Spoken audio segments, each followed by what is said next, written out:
Hi.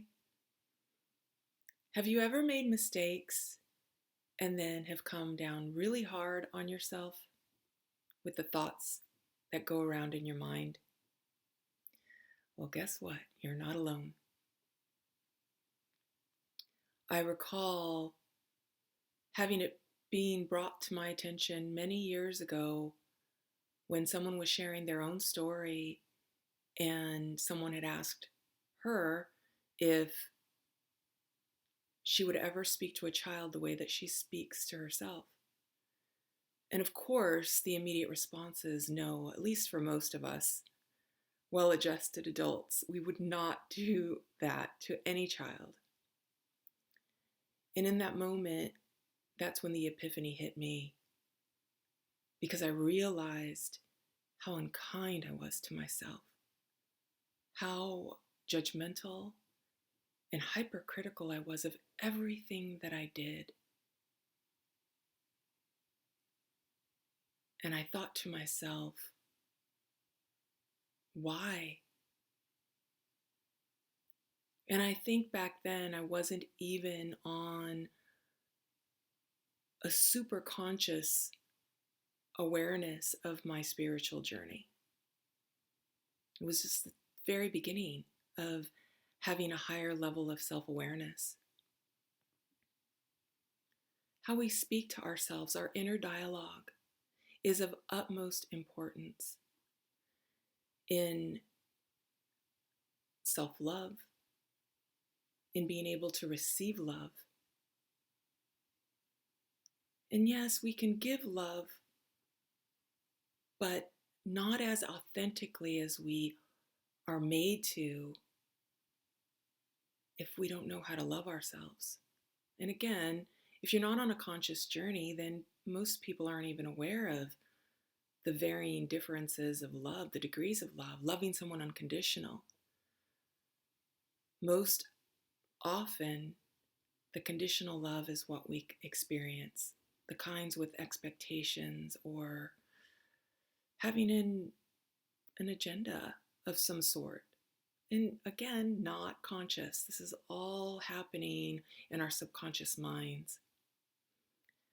So I want to talk more about the inner child because learning to mute that inner dialogue, that voice inside of our head, is of utmost importance.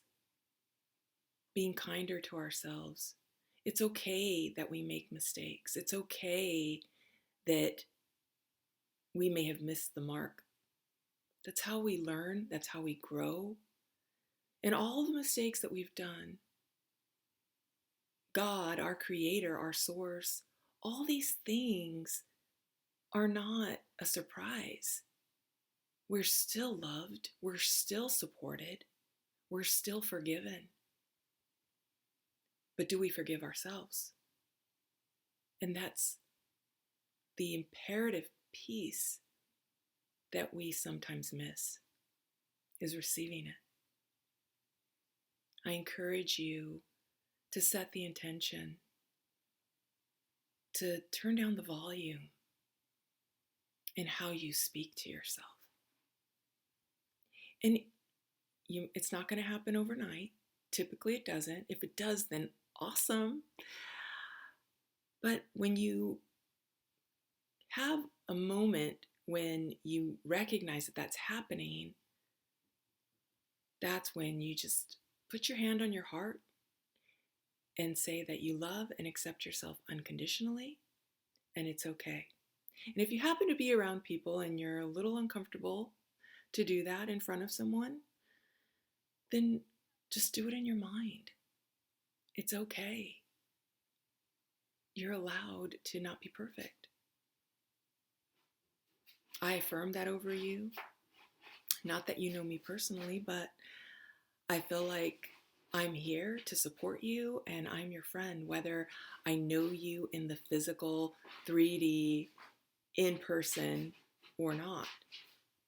So just know that I appreciate you for being you, and you're beautiful, and you're exactly where you're supposed to be. And remember, just every time that you want to be critical and judgmental about yourself, that you just shift that to love and acceptance of yourself, and it being okay with where you're at. And as you seek to be more conscious of this, you'll begin to notice in time that it happens less and less frequently. And this really is a pivotal way to begin loving the self.